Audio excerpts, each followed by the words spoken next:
Hey guys, so today we're going to be taking a look at solving one-step equations. And so today we're going to really be focusing and reviewing what we did in 6th grade.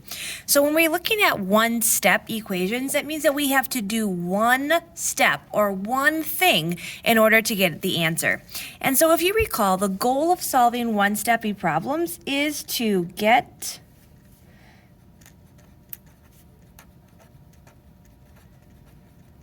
the variable alone. We want to get it on one side, or we call that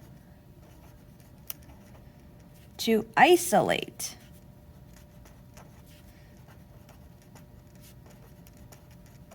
the variable. So we're going to be looking at equations and we want to get that variable, that x, that y, that z, that w, all on its own side. And the question is, but how? How are we going to do that? Well, we are going to use what are called inverse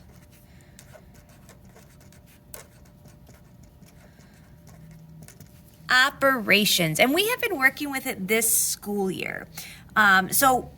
Inverse operations are the opposite. It's what undoes those operations. So when we see something that we're going to be adding, we're going to look at that and we're going to use the inverse of that, which would be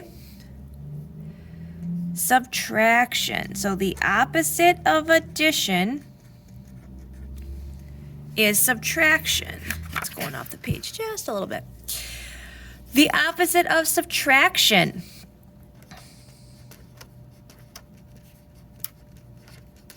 is addition. What we've been focusing more often on when we're dealing with our proportions and looking at those unit rates and those tables, when we see that it's multiplying, we can undo that by using division. And the opposite of dividing something, the inverse, is to use that multiplication. And remember, inverse operations, that's what undo. We need to undo. Okay? So when we undo something, okay, we're getting rid of it. We're trying to make those statements true. So we're going to be reviewing one-step equations today by using inverse operations. When we see addition, we're going to be, remember from 6th grade, we're going to undo that by subtracting. When we see subtraction, we're going to undo that by using addition, division, and that multiplication, what we've been spending more time on. So basically, we're going to be looking at some examples today, all right? It's always important that when we're using one-step equations that we show our work. As a recall from 6th grade, when you were solving one-step equation, we only do one step per line. Okay, so each line shows us one step. And because it's an equation, we need to show work on both sides. Because again, we're balancing that equation. All right, so let's take a look at this first one.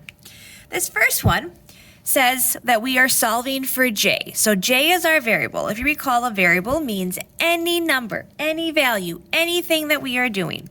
So we have some number. We are taking away 12, and now it is equal to 68. Okay, so it is equal to that 68. What that is basically meaning here is that is saying that if we think of it as money, okay, so we have some money, all right, we spend $12, all right, and now we have $68. We have to ask ourselves, what are we starting with, all right? We know inverse operations undo, or the opposite of. We got to figure out what are we starting with. So we need to identify the operation and its inverse. Okay, so when I think about this, okay, the operation that I am doing in this problem is subtraction. And so the inverse of subtraction is to add. So I want to figure out what I start with. So I want to put that $12 back, okay? As you learned in 6th grade, all right, this is an equation. We need to balance. We want to keep both sides balanced. So I'm going to put that $12 back. So I spent the $12, okay, so I put it back. So this side, I have nothing, but just the J.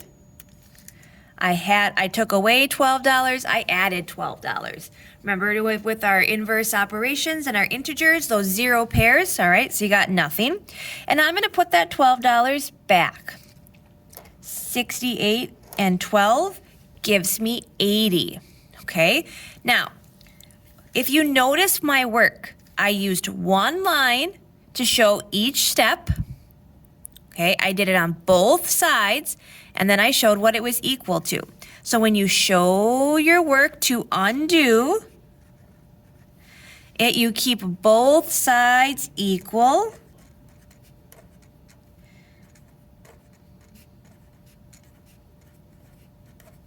And balanced. And the last thing we need to do is we need to check our work. What do you mean by check? Check means that you put that 80 back in for J. So this is telling me that J is equal to 80. So let's check. So I'm going to put in 80 for J minus 12 equals 68. All right, we learned that we simplify, we put things together. So 80 minus 12 is 68. Let's read this statement. 68 equals 68. Yes, it does. It checks out. Okay. Let's try another one. Again, one-step equations, always doing that inverse operation. So, solve for W. This is saying that 36 is equal to W times 2. Okay, W times 2. So, I see that here is my variable. I'm solving for W. I am taking some number, multiplying it by 2, and therefore it's equal to 36. So some number times 2 is going to give me 36. Some of you have already done this in your head. You're like, oh, I know this answer, because you know that the inverse or the opposite of multiplying is to divide. So let's do that. So I'm going to divide by 2, again, keeping it on both sides. I know that 2 divided by 2 is nothing. It's just 1. So there's my W.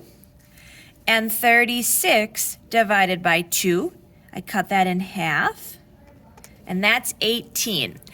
We don't necessarily like the fact that this 18 is in front, so just to clean this problem up a little bit, let's write it as W equals 18. Okay, again, we can check our work. Let's try. We're going to put in 18 for W. So 36 equals 18 times 2. 18 times 2 is, in fact, 36. All right? It's important for us to check our work because there's no reason that we should get these problems wrong, because we can always put the problem back in and see if the sides equal one another. Okay? One-step equations is all about checking that work. All right? It's all about making sure that we are simplifying and solving those one steps. Okay? We're going to do a couple more, and then we're going to let you guys practice. So we've practiced where we've seen something that's been identified as subtracting. We've seen something that's been identified as multiplication. So let's take a look at something that is identified as adding. So let's look at this problem. So our first problem we have is, I'm going to grab a bigger marker so you all can see, is y plus 9 equals, and we're going to make this just a little bit harder, negative 3. So again, let's read this problem. Y plus 9 equals negative 3. And we're trying to figure out what is that variable. If we look at this problem one more time, we can read this as I have some number, I add 9 units to it, and I'm at negative 3. We already solved these types of problems this school year. Okay, if you're visualizing that number line, you're adding those 9 units and you're ending up at negative 3. We have to figure out where are we starting. Okay, so again, inverse operations. If I'm thinking about this, if I see addition, I need to take that away. So the only way that I can take away or do the inverse of adding is to subtract. Again, we do it to both sides. 9 and 9, you got that 0 pair. All right, I'm at negative 3, okay, and I have that negative 9. Negative 3, you can see that we're doing that. We're at negative 3 and that negative 9. Putting those two values together, negative 3, have 9 more negative values to that. You can see my number line. I'm going back more negative, folks. I'm at negative 12. Okay, we can check our work. Negative 12 plus 9 equals negative 3. I do, in fact, have more negative values than I do positive values. These 3 are, in fact, left over. Again, inverse operations. Addition gets undone by subtraction. Subtraction undone by addition. Multiplication undone by division.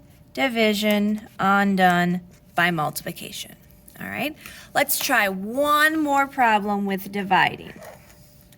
I have x divided by 4, and that gives me 5.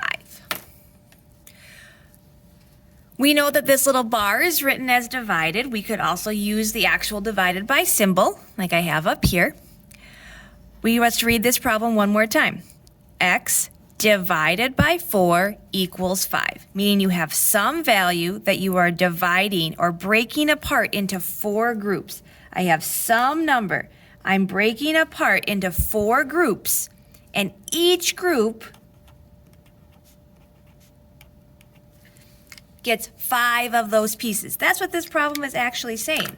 Using your superior math knowledge brains, you know that the opposite or the inverse of dividing is to multiply, which we can see right here. We got 4 groups of 5.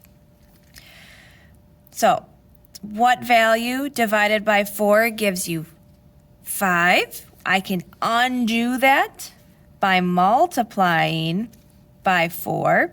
So x is equal to 20.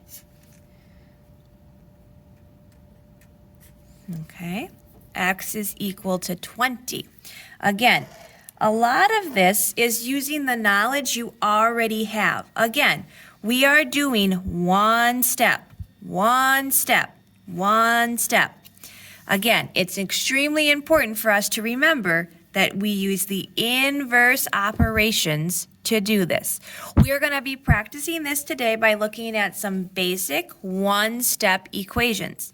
You are going to be asked to add, subtract, multiply, and divide using those inverse operations.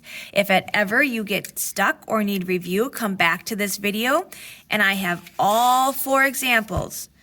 We solved by using the inverse operation, inverse operation, inverse operation, and inverse operation. Good luck, guys, and have a great day.